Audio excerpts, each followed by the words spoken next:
Om Sahana Bhavatu Sahanam Bhavatu Saviriyam Karavavai Yasvinavadhitamastu ma Vidvishavahai. Om Shanti Shanti Shanti.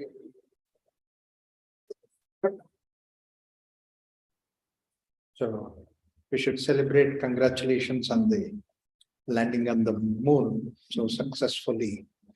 Modi ji said something which is very interesting.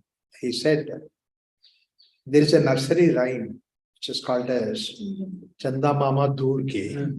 That means so far away when the child is shown at it. He said, no, Chanda Mama Tour Ke. Now you can tour to Chanda Mama. That means you can understand that he is encouraging now people to go on a tour to Chandra, to moon. That is the kind of thing. What a vision, long, deep vision that the nature country works with. That is a very important thing. So, beautiful thing. And it was, I think, almost like probably this is one event which the whole nation watched, irrespective of what party, what caste, what key, where we are working, whether rural or urban, everything like that, everybody watched it. That's the most important thing that has happened. Yes, hair-raising experience for everybody. And most wonderful thing is that there was such a beautiful dedication on the face of all the scientists who were sitting there. And you could actually see their face itself is something which is so satisfying. And what an extraordinary dedication, devotion. Very time to celebrate that. So, this is what I was saying, that it's such a intellectual activity. The whole sending the moon, sending the craft to the moon and all that. In spite of all those things, look at the emotions that are involved. Everybody's emotions were geared upon that. So, when actually this Chandrayaan was being launched, on the day when it was supposed to be launched, at that time the chief went to the temple and then he prayed and came out. And then people made a comment about that, saying that what kind of a scientist he is, and then he goes to temple, prays and seeks the blessings of the God for success and all that. But then these people who commented like that, they don't know that even in America, that they always seek the blessings of the divine, and everybody goes to that. This is something which is emotionally very important. That's what I was saying, that you cannot be free from emotions, one way or the other. So people say that be neutral. We can't be neutral, we should not be neutral. If we are neutral, we are not human beings. Yes, a computer can be neutral. A machine can be neutral. That is lifeless, absolutely lifeless machine can be neutral. But the moment that you look at any species which has a life, it won't be neutral. It's always something with note of the emotion that is there. So therefore, the neutrality is not the requirement actually. It's a poison to kill the whole humanness of the human being. The other day I was telling that, in fact, in the satsang there, I was telling that we were there in this. First thing that as human being we require is that humanness. That's the beginning thing for the sake of sustaining. Sustaining is that what comes from Tharayit, that holds us. It is humanness which is holding us. But then, what we are the humanness, next level, in order to see that we hold properly, for that, what we require is the laws and the rules in a society. That's what holds us into the society. Like, for example, we make a law that everybody goes on the left side of the road. It's a law. Same way that bartering law, that you give so much, I give you so much. So both of us will sustain. You have material and I have some material and you need that, and I need that. So we take that and give and take. This is what is basically the way that law sustains. But most important thing above the level of humanness, next thing is law, is what is important is the ethics. Ethics has to come from within. Nobody outside can give us the ethics. Ethics to follow the rule, ethics to follow the law has to come from within. This is what is the human being's growth. Sustains because of the ethics. He is supported by the ethics supports the law. So therefore we require the ethics. Over and above the ethics is the one where we say that there is what is called as the charity. And then I give somebody something like that, so that we all sustain. So you do some work so that people will sustain. So these are the kind of things that we do it. And above all that comes what is called as, then the charity is nyaya, which we call it as law. But then above all that is what is called as dharma. So look at the level of dharma that holds good together. He is at that level that comes to human being. And dharma, the next step is moksha, freedom. So therefore, that the idea of dharma itself is for the sake of moksha. That's the reason why we say dharma artha kama, that will give us the moksha. Dharma aviruddho kamosmi bharatarshava. That means Krishna says in Bhagavad Gita, saying that it should not be viruddha to the kama, which is not viruddha to dharma. Dharma aviruddho kamosmi bharatarshava. That's what he says. So that means where is the position of dharma? It's only next to the position of. So this culture is working with the yardstick of dharma. For us, the law is a very lower limb. We follow that. It's not a different thing. Examples and all that. So this is how essentially that the concept of Sanatana Dharma, it comes from that level. So nowhere else in the world that they have gone beyond the level of law. Law is everything, constitution is everything, that's what they think of. We said that constitution is only a law. But whereas we have above that, we have a lot of idea of charity, and above that is the level of that. That is something which is suprememost. And then next is the moksha. And of course, the Shastras will go even one step by saying that moksharthitvam api tyaja, give up the moksharthitva also. Yoga Vasishtha talks about it. That means beyond that we should go like that. So, these are all the concepts that are there in Sanatana. Somebody was asking me, so can we talk about Sanatana? I said, it's not so simple because there are so many aspects that are there we need to cover. So we'll take up sometime later. So essentially, all these things come up because of simple reason, which I was saying that there cannot be without emotions. Any activity without emotions, whether it is in the case of animals, or in the case of plants, in the case of everybody, the moment that life is there, that there's emotion that is there. And this emotion is something which is very important. And here we say emotions can be good and bad. These are the two things. And originally there are no bad emotions. Originally there are only good emotions, Daivi Sampat. Only thing is when the Daivi Sampat is corrupted by ego, it becomes Asuri Sampat. Anything like anger, hatred, jealousy, anything that you see which is supposed to be a negative emotion, root cause of that is actually ego. And ego can be two ways. One way is that me and the other is mine. And then identification. These are the two things that are there. Your identification, your possession. These are the two things because of which that they get corrupted. These are the two things that we do. But what happens is in the beginning that they look to be very simple, but then and you substantiate that, whether it is karma, krodha, all those things, what you say is Moha, Smriti, Pramsha, Buddhinasha, all these things. In the beginning, you substantiate, oh, it's a simple thing, it's all right, not much. It's there somewhere inside, and you don't even express it, but you know it. And, but it has not come to a level where it spills out. When it spills out, then you recognize. But otherwise, actually speaking, that you can recognize that is there within you. So if you recognize that, stem it at that level. This is what, like at the way that Tarangaita Apime, it comes like a small little wave. At that point of time itself, you recognize that a wave is coming down. Recognize that.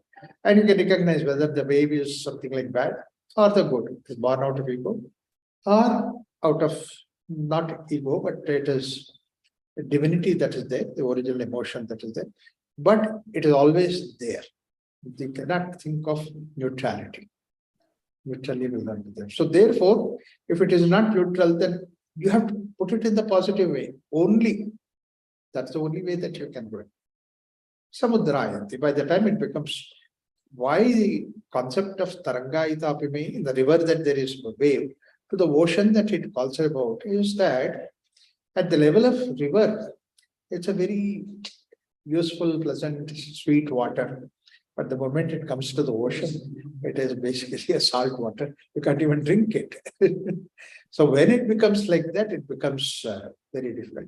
But then we still substantiate, saying that, I did not get angry, but because of him. And if I do not get angry, the person will not change. And in fact, it's not for my sake that I get angry. I showed my anger. It is for that other person's sake I showed anger. All these things, one should be very clear about it. So, which happens like this, then who is the person who crosses that? Kastarati Maya. Now this Maya word is something which is a very important thing. Actually, the definition of Maya is Yama Sa Maya. That's a very simple word. Yama Sa Maya. That which is not there, that is there, is Maya. It means, but it is there, appears to be there, but it is not there. And where is it originating from? It is coming from that Sangha. That's why I was talking about the Sangha all the time. The moment that there is closeness, immediately that mounting of Sangha, attachment comes about. And from that, the Maya is created. Otherwise, it has no existence. There are two things, Mithya and Maya. Mithya is something where that it does not exist, but it's still, you can see that. This is what is Mithya. Like, for example, rainbow. It is not there. You know that. Rainbow is not Maya. The rainbow is Mithya. That means some local arrangement will make it to be a light falling on that this thing will create a rainbow. The same thing, a stick bent at in a water. It is Mithya. That means it's not bent actually, but it appears to be like that. Even if you have the knowledge, it still appears. The same thing, very simple thing is that, very well science knows, that's what last time I also saying, that Earth is going around the sun, we know, but still we say that sun is rising. Sun is not rising, but we still say that. We know fully well that is Mithya, but then we still continue to say like that. It's for the utility purpose that you say that. It's not a point. Maya is something different. Maya doesn't exist. Not only it appears to be existing, but it seems to be that's the only thing existing out of the whole thing. Like, for example, my attachment. People say that if I don't have an attachment, how can it be my child? How can I take care of my child without attachment? Or you take care of your child out of love. You don't have to have attachment with that child. Then what happens is my child. So this my child is the one which is bringing about attachment. It's all right, child, any child you take care of it, like that your child is also there. When it happens like that, a child's performance you appreciate. Not because that it is my child. Child's performance you appreciate. We were in the project area, so after long gap I went to the project. All my old friends and all that, they brought their children. And children came, because now they, right from the beginning, they knew that I'm into the spiritual Vedanta and all that. They said, make them come in line and then say the shlokas. Shukla brother, blah, blah, blah, all that is. And one child said, no, I don't want to say it. But they say, come on, you know that. Come on, you tell. You know that. You say, no, I don't know that. No, you know it. Mother was so frustrated, and then she came to me and said that no, he knows all this. He's not saying today, I don't know why he's adamant like that. When in front of you, when you want to say he is like that at all, she was giving all explanation. I said, don't worry about it. Children do all kinds of things. A child should be like a child. But my child, that's what that happens. So this my is the one that says, kastarati maya. Yes, Sangam Tyajati. Sangha is the Maya aspect of it. That means to say the child is there, but my child. House is there, my house. No house, you should damn it. Every house is a wonderful thing. But my house, my child, being my child, you cannot tell lie. That means somebody else you can tell lie. The Sangha comes to the picture there. So, Sangam, consciously we should come out of that kind of a thing. And Mahanubhavam Sevate, where you can see the Anubhava of a Mahatva. That is what is Maha Anubhava. It is not that somebody is a Mahanubhava, you do the Seva. I mean, the very simple thing is wherever you can see that an Anubhava of the nature of Maha, great, wonderful. Immediately that you do the seva of it. That means you recognize that, you be humble in front of it. And then it can be anything from that. It should be like that. Mahanubhavam sevate. Actually, this is what I've seen in the case of J. Krishnamurti school. They take away this competition aspect of it. Valley school. So if another child performs, this child says, oh, he's a great performer. He is very intelligent. He did something very nice. But you did not do it. No. He is more intelligent than I am. See, the child easily says that right from the beginning that you appreciate something which is good. Mahanubhava sevate. And then when it happens, mamatva goes away. Nirmamo bhavati. See, it is not the question of that you practice nirmamo. You recognize that. Bhavati. It means basically it happens.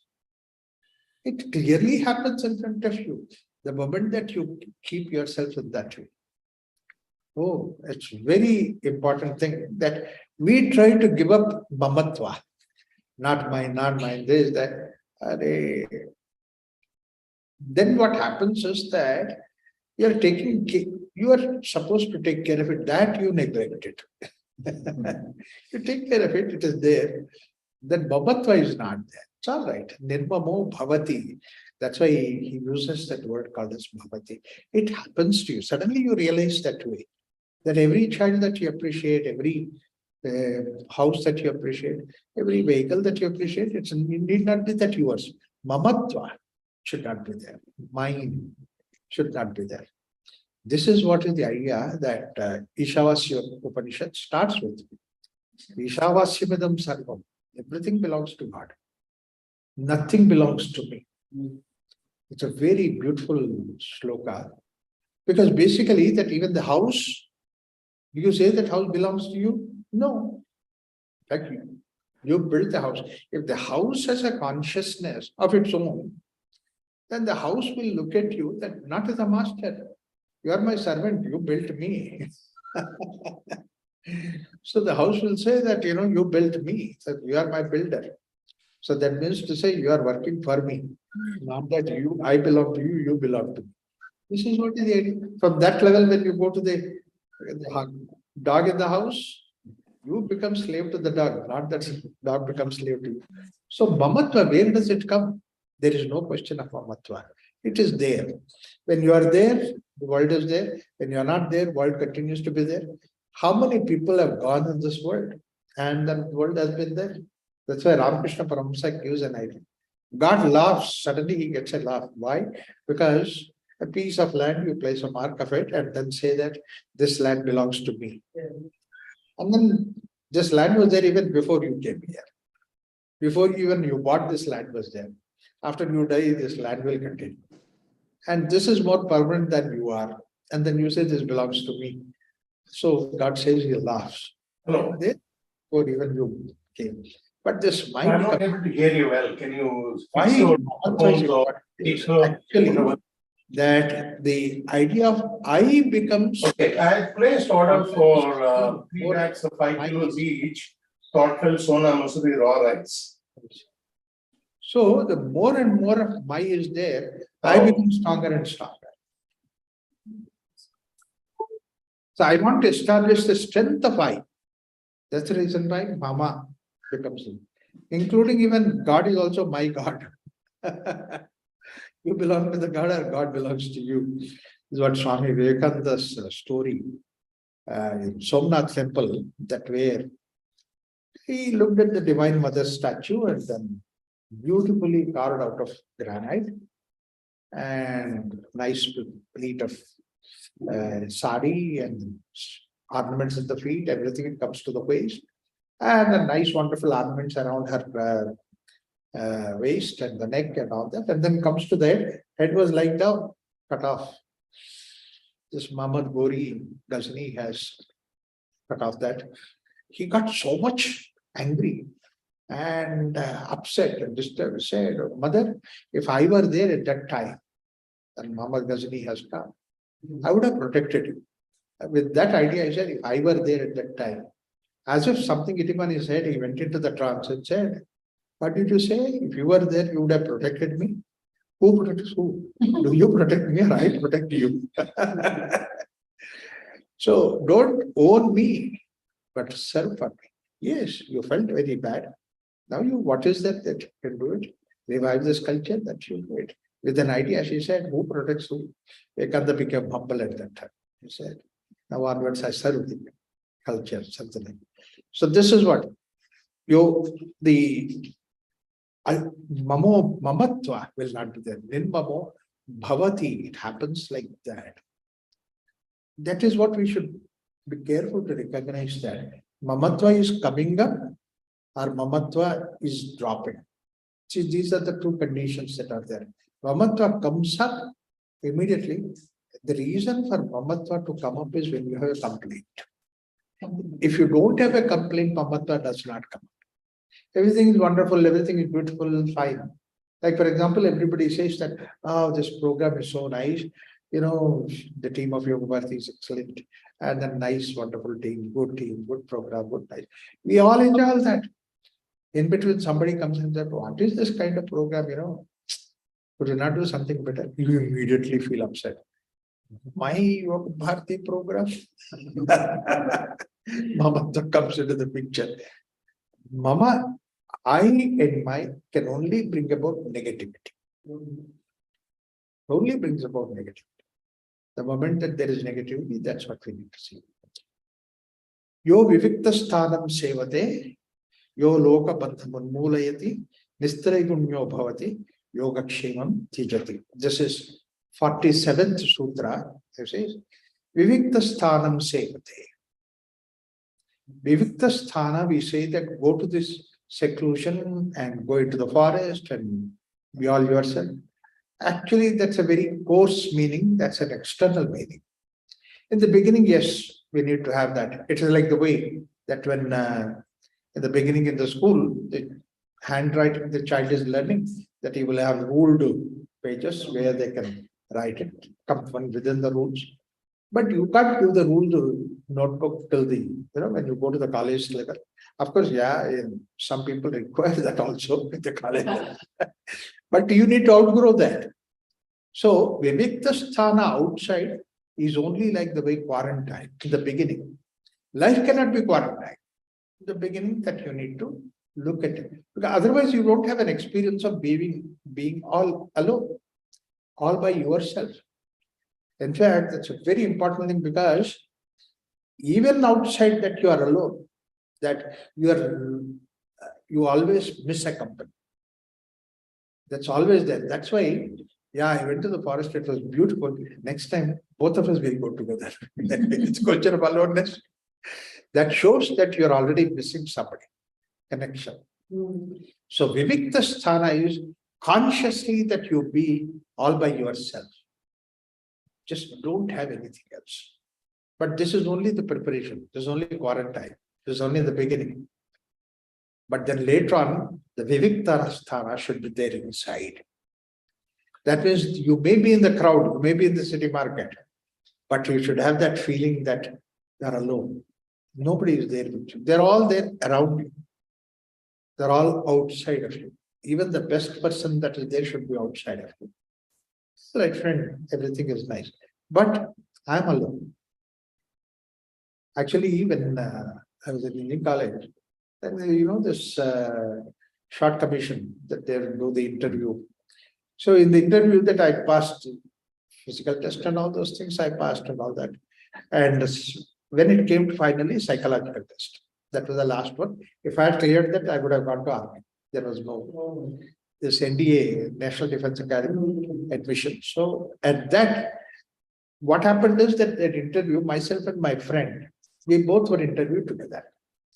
And then that, this friend of mine, he was not concentrating on his questions. He was concentrating on my questions.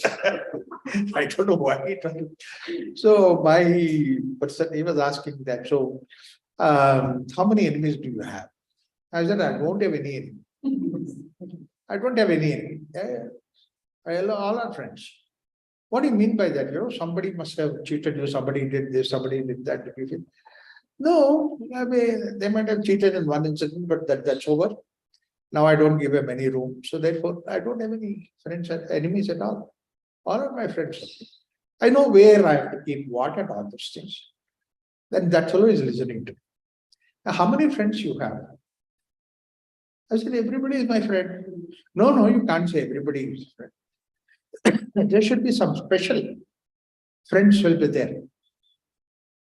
We were all group in the satsang group in that college. So when he said how many people were there, he was around. Apart from this college students and all that, we have satsang group. So they're all my friends. No, not like that. How many people are there? About 20 people. We are all there together. We meet and all. No, not that. At least 1 or 2 persons close to you. Satsang. I said, nobody. I'm all alone. Because my sadhana is alone, my practice is alone. When he heard, the moment he came outside, he said, I expected that you will say that I'm your good friend. I said, no, I'm alone. That fellow went into depression. So Vivikta Sthana should be there inside. And that's very important thing. Important thing because basically that you have isolated yourself from the consciousness to become individual, Jivatma. So from there that your journey is alone. The whole journey is alone. And this is what is Vivikta Sthanam Sevate. Sevate means actually I should be really comfortable with being myself. And the whole crowd may be there around me, but I'm comfortable with myself. When you are comfortable with yourself, then outside anything that happens does not affect you. You are freed from that. Vivikta Sthanam Sevate Lokabandham Unmulayati. That is what takes you out of Lokabandham.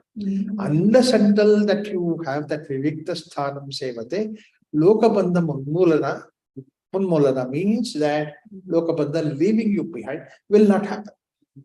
Look at the way that, that's why we have all these beautiful examples. This is what they say, Padmapatra Mimamasa. For the lotus leaf, what is the food? What is the bed? What is the house? Lives on the water, feeds on the water, everything is water. Inside, it gets food, everything from the water. But in spite of all those things, what leaf will not stay on the water? Water will not stay on the leaf. So, in spite of the fact all these things are there, you are not touched by that. This is what is Lokabandham Mulayati. We have such examples in our, the whole philosophy, it is like that. Like, we all say Brahmarpanam, Brahmavi, Brahmarpanam. That's also another similar kind of information to give that in. You see, butter is there inside the milk. And you put the milk into the water to mix it. But then that milk has to be curdled. It has to undergo a change. When it becomes curds, when it becomes yogurt, then also it mixes with the water. But then after that, you have to churn it. When you churn it, now the butter separates out. And now after that, you take out the butter separately. Now you put the same butter in the water, actually. When the people make the butter, put it in the water. Now it doesn't get mixed up with that. That means it has to go through the process, then only it comes out. So therefore, this process has to go on for us, so that we are back into the world outside. It's not to run away from the first step is that we are in the world already. But then in the first step is that we need to come out of that, in the form of chanting. That's what is the sadhana. And all that sadhana we do, and then go back to the world. And when this time when we go back to the world, loka bandham unmolayati, that it will not hold on to us. Like the way Padmatara involves, like the way they. Then what happens when it, after that butter is formed, when you simmer it, then it becomes like ghee. The greatness of the ghee is that unmulayati, that means attachment is not there. That ghee, you burn it, you don't have any residue left. The residue will not be there with the ghee. If it's a pure ghee, of course, it's the important thing. So this process of going through is what is called as the Vivikta Sthanam Sevate, Lokabandham Unmulayati, and Nistragunyo Bhavati. That means to say, all the three gunas that are there, we are free from none of the gunas attached to us. None of the gunas follow us, become an attachment to us. Because we are all, often people say that you should come out of tamas. Tamas is bad, tamas is horrible, tamas is... No, tamas is also useful, and we have been using tamas. But then come out of tamas. And second thing is rajas. Even sattva, you need to come out of it. Sattva cannot be your attachment. Rajas cannot be attachment. Of course, tamas cannot be attachment. But even sattva cannot be attachment. In fact, Ramakrishna Paramahansa says, if sattva becomes an attachment, it's much more difficult to get out of it. It's like the way iron chains, you easily come out of it. Whereas if somebody puts a golden chain, you don't want to come out of it. You just hold on to it. Because that becomes much more valuable. So we look at the value of the material, not the value of yourself. So this is what is Nistragunyo Bhavati. And now, what is this ultimate combination of that Nistragunyo Bhavati? The idea is that any guna is not an attachment for you. Sattva, Rajas, Tamas.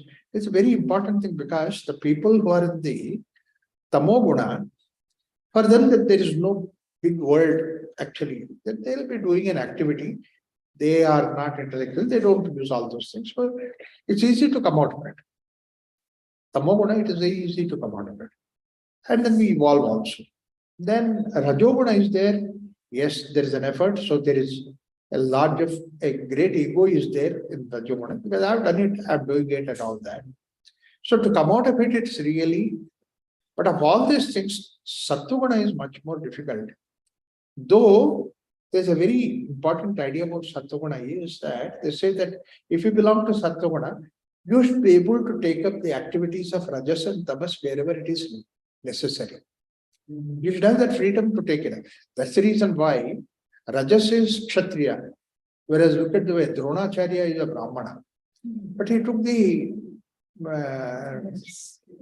Krupa, Ashwatthama and all. They have taken up because that a situation comes. So advantage of Sattva-guna is there. It's not only Sattva-guna is important, but where a situation comes that even Rajos and Tamas also becomes important for them. So that's why to come out of Sattva-guna becomes much more difficult, because basically that evaluation will be there, what is to be done. So therefore, Nistragunyo Bhavati. With that Nistragunyo Bhavati, then what happens is the Yoga Kshemam Tyajati. Yoga is that prapyate, whatever that we get. I get more, I get this. You see, very easily get caught up in this particular thing. People more and more increase. and join together. So these are the things which are there. Yoga. Yoga means joining. So I see that even in the organization, they say that organization has to grow. How many classes were there now? How many classes this year you are planning to? What are the plannings about this? So this is going to continue. How many marks did you get it? Why don't you get more marks next time? This is what is about yoga. That means actually you are into the competition again. The child comes with the marks card, and then we try to push it also about that. Child comes with the marks card to the dad. Nice marks, but then dad looks at the marks. What is this? 70 out of 100? Never at your age used to get 100 out of 100. Push it. And that's why next time tries hard. And next marks card, he gets 80 out of 100, the best marks in the class. 80 marks. And he was very happy. This time dad will appreciate. So he come to the dad, say, look at that. Are you satisfied? 80 out of 100. And what is this? 80 out of 100. Nehru at your age used to get 100 out of 100. Too much for the child. He asked the dad, Nehru at your age became prime minister. What have you become? Second divisional clerk. Invited trouble. So this is basically the way that we can get easily caught up into the competition with the sattva. More this thing, more important. So these are the things. Nistraya gunyo bhavati. This is what is yoga. Yoga means actually more. See, this idea of yujjate, joining, is actually idea of increasing, multiplying. It is also yoga. But tyajati, give up that. The idea is that it's not important how much that you expand. It's important how deep that you go. Horizontal growth is not important. It's vertical growth that's important. This is what in a different context, this Schumacher, the economist, he gave something very beautiful. He said that it's in a different context. He said average American is what? Average American giving a lifestyle, he says that he waters in America that you have to maintain the lawn. So lawn, so big lawn, and then you water the lawn during the weekdays because you have the natural. And then weekends, because the lawn grows, you have to cut the lawn. So you mow the lawn. So during the weekdays that he will be watering the lawn, during the weekend he'll be cutting the lawn. That's all. His whole attention is on the lawn. He plans for that.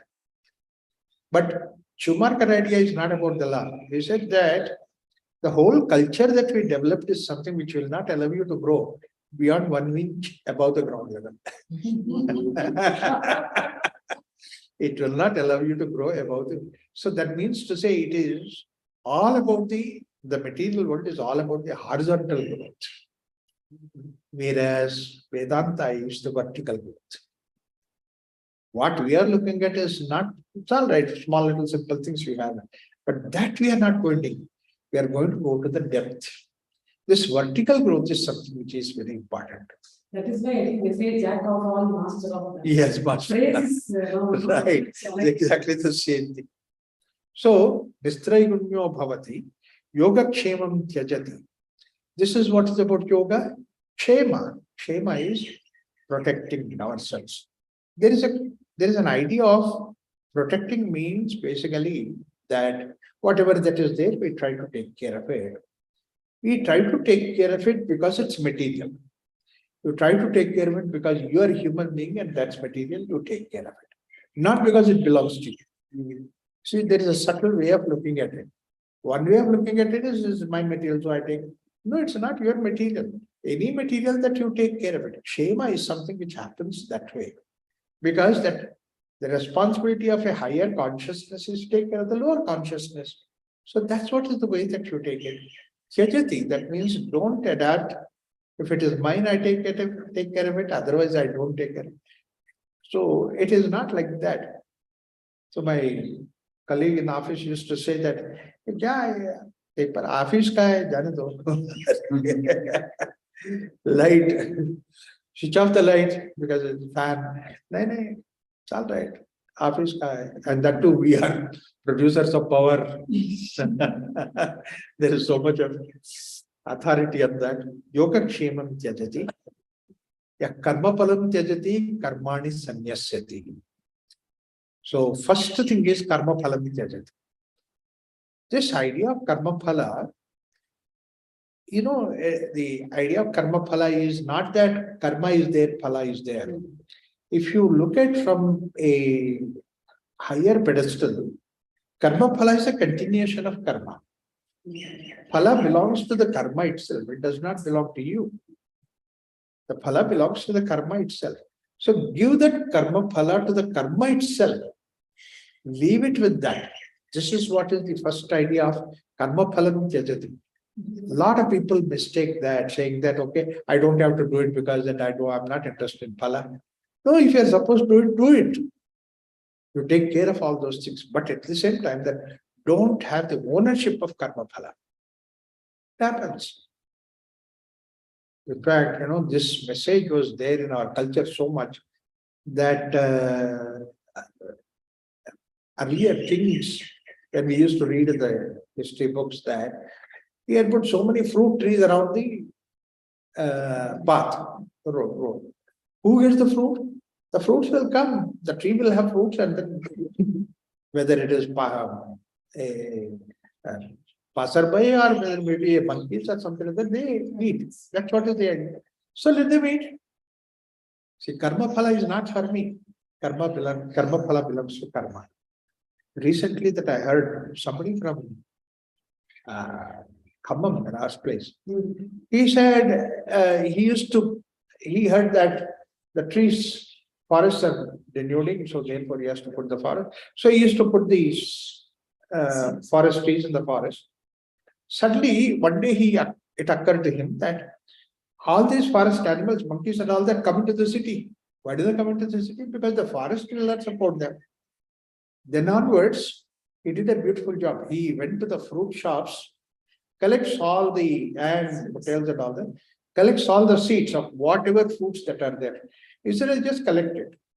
And then when the rainy season is there, I go to the forest and just drop all the seeds there. Even if 1% of the seeds will sprout, then you will have everything. And now he said that I've been doing this for the last 20 years. Now the monkeys do not come into the city. They're all there in the forest. Because forest is a place where nobody disturbs the seeds. They'll sprout. It's all right. It's okay. So he's been doing that. This is service. This is what is the idea. Karma phala tyajati. That means I don't want to have the karma phala. Karma should have the phala. It belongs to the karma. So therefore, that doing the karma without the idea of karma phala is the one that is what is the nature. When you look at it, is it not nature working like that? The mango tree gives mangoes for everybody else. It doesn't get anything in return. Especially I see the bees. They collect the whole honey for sake of somebody else's. They don't get anything out of it. They just do it. So karma phalam tyajati, karmani sanyasyati. Now often this idea comes again. Like the way that karma phala is not there, then why do I do karma? In fact, in Bhagavad Gita also people translate that way. Karmanevadikaraste ma phaleshu kadachana, don't have the phala. Ma karma phala hetuhu bhu. Krishna is very harsh there. You don't put yourself at a karma phala. Because of you, things happen. Don't give that. Ma karma phala hetuhu bhu. You say that do the karma without karma phala, you don't become the cause for the karma. You get really frustrated. You said, I don't want to do the karma. No, don't even say that. Ma karma phala hetu mate sangha astu akarmani. Don't get into the akarma also. The idea when he says that karmani sanyasyati, karma has two components. One is the activity per se, and second thing is the doer aspect behind it. I own the doer aspect of it. That means this is my karma. I'm not interested in phala, but it is my karma. So I do it. Even this ownership of karma, you give it up. When the ownership of karma, you give it up, the karma becomes kriya. then you are not there behind it. Anything behind it, actually, there is a question of ownership, in the sense that all these things are written by so many people, and so many people commented, so many people talked about it, and from so many different directions it came to me, and then you are there, and then I'm giving it. How can I say that I'm giving the talk? It's absurd to say that I'm giving the talk. I don't have a copyright on this. So, but then we try to own it ourselves. So this owning of the doer aspect of it is something which we have to give it up. There's only one place where the doer aspect is there. This is what the other day I said that Asmita, there are three things. One is called as the doer, experiencer, and an organizer. These are the three things. It's only at Asmita level. Asmita level is working with you, and let them be there. Not the Ahankara level. The moment that you come to the outside, it's Ahankara level, there's no doer effect.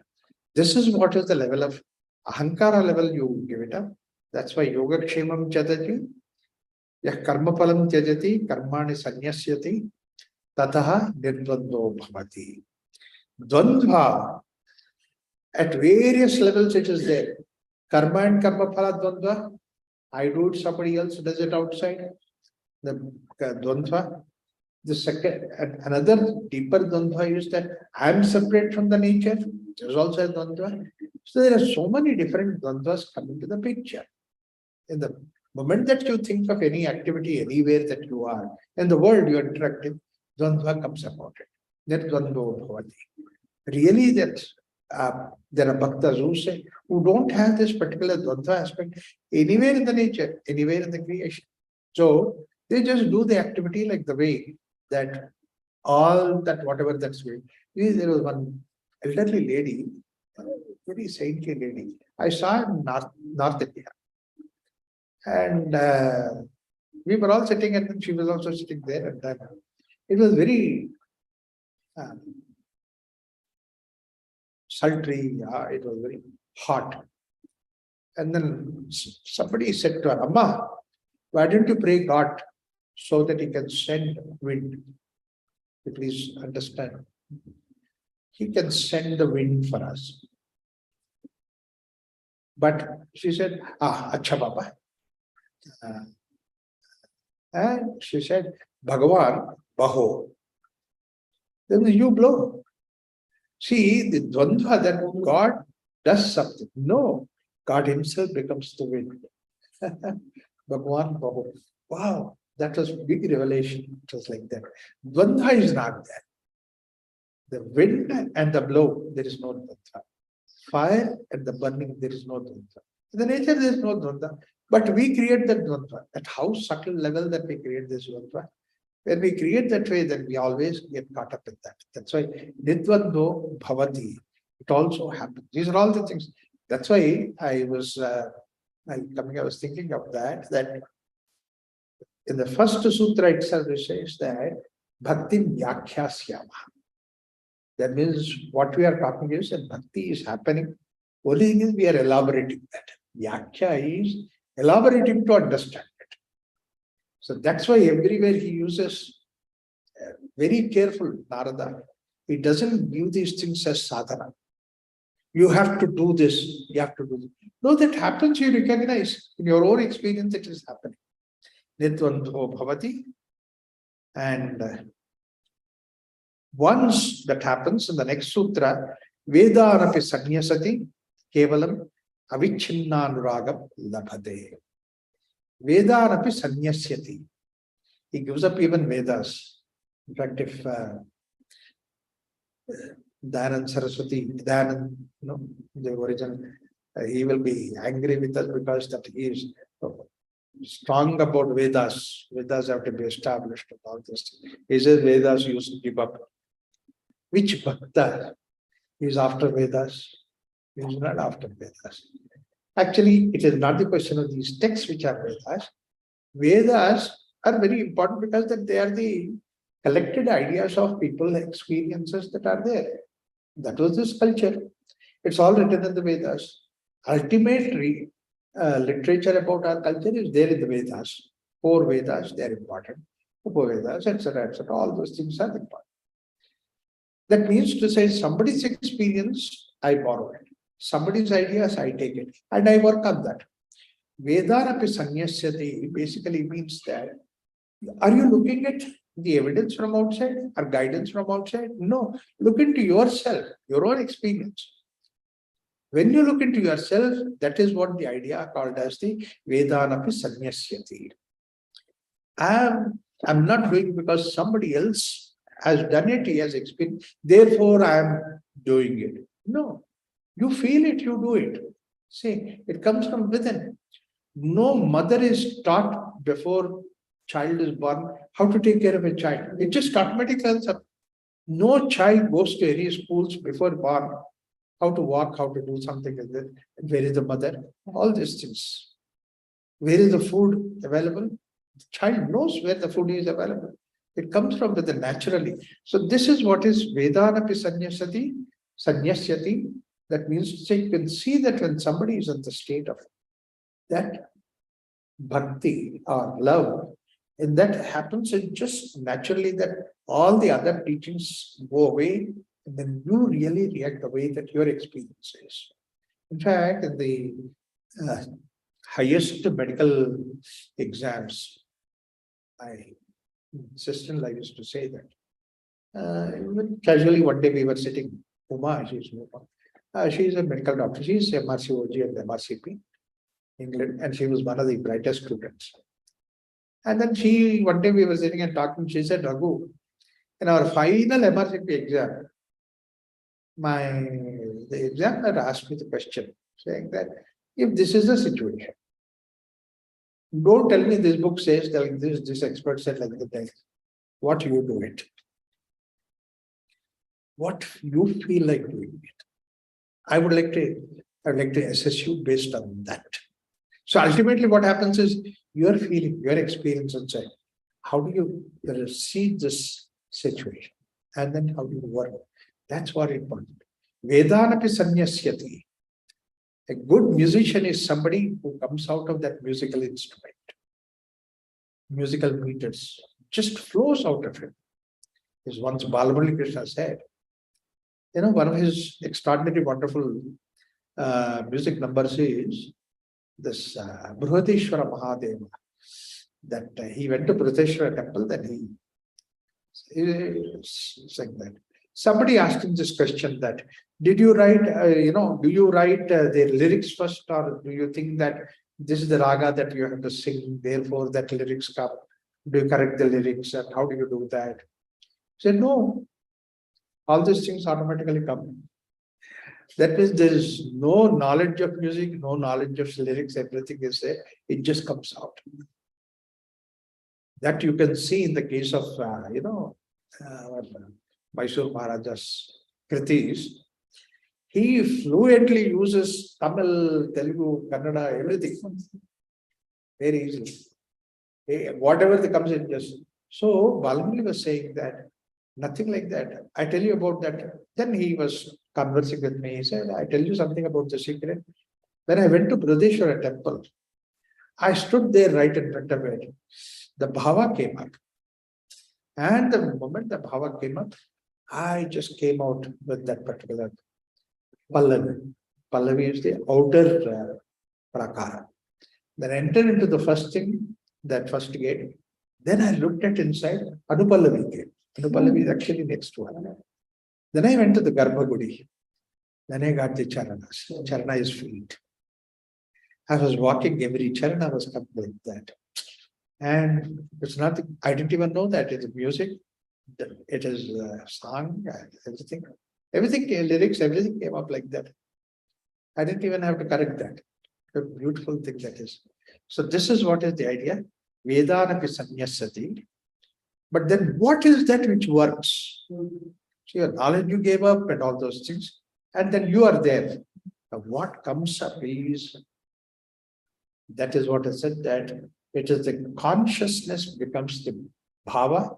Then bhava becomes the matter. So that is what is especially kevalam avichinna anuragam labhate. If you have that undisturbed, unagitated kind of a flow of love is there, automatically comes up.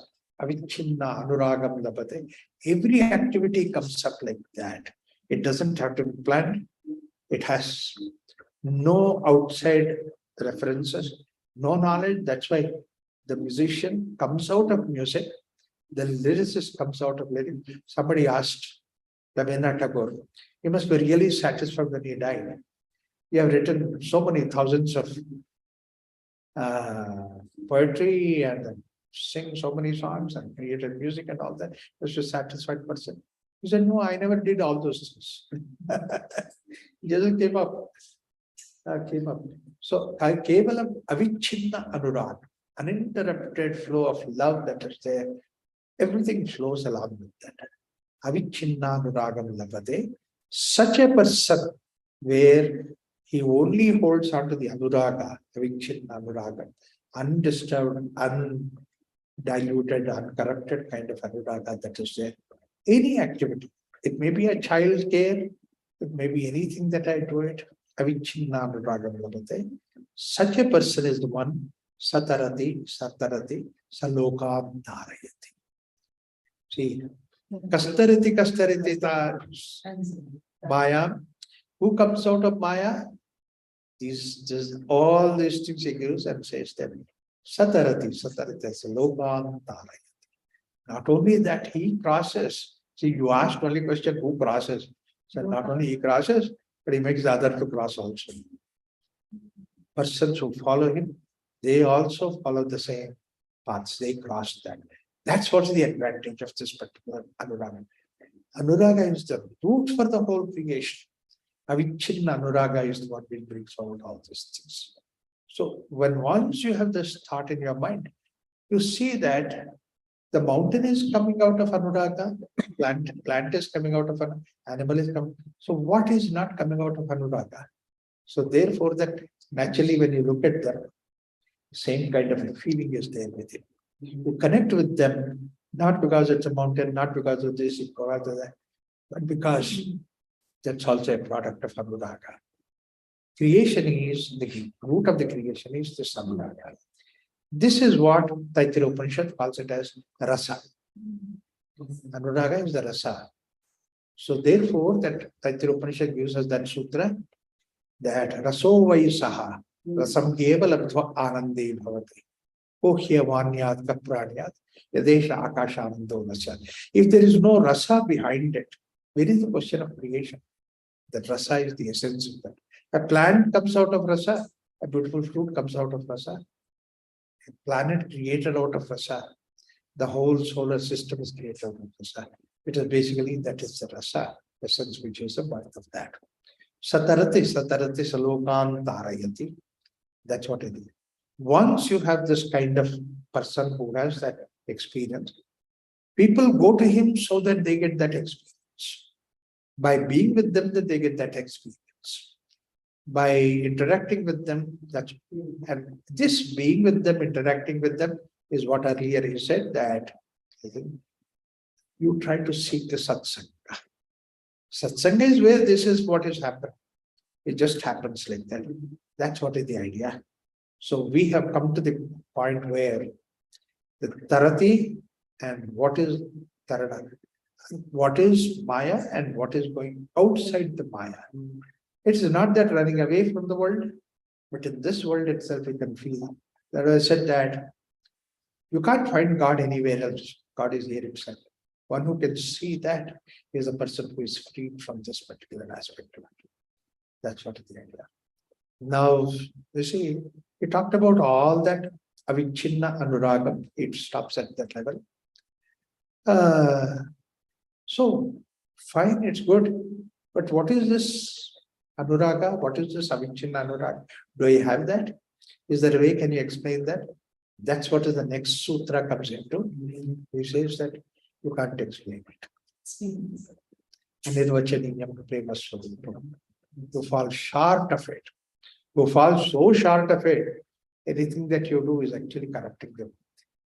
So we'll go to that sutra next time when we go to those three sutras after that.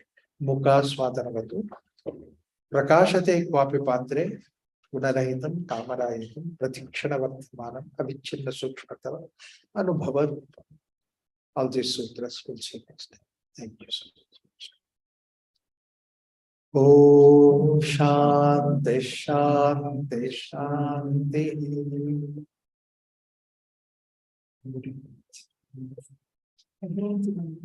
Can you repeat it like a yoga machine? Yoga Kshema. Yes. Yeah, And yoga. We are attaching. Right. And Shema is taking care of it. Right. Whatever possessing and increasing, that's what is yoga. Yoga means joy. Kshema is protecting that. Protecting our health, protecting our wealth. This is what is Kshema. So protecting that. These two things, we think that we are the owners of that. We do that. Then only. Don't be owner of it. You are custodian of it. That's why we say that, how beautiful it is said that. In fact, in my therapy, I use a lot, my conscience, my counseling. I say that I draw a circle. I say that a part of your circle is where you and your parents are interacting. So that portion belongs to three of you. There's another part of the circle where you and your wife are interfering, that you decide both of you. A child is born, there is one poor portion, but then there is a large part of circle, that's you. And that you take care of it. Don't take care of it because I have to take care of myself, not individually, but you are a custodian of that portion. You have to eat food, not because that you like the food, but because that you are custodian of this body. You are given responsibility of this. So therefore you take care of it. And that's what is very important. Many people neglect that. This is what is Kshema. Take care of it. Anybody has any questions?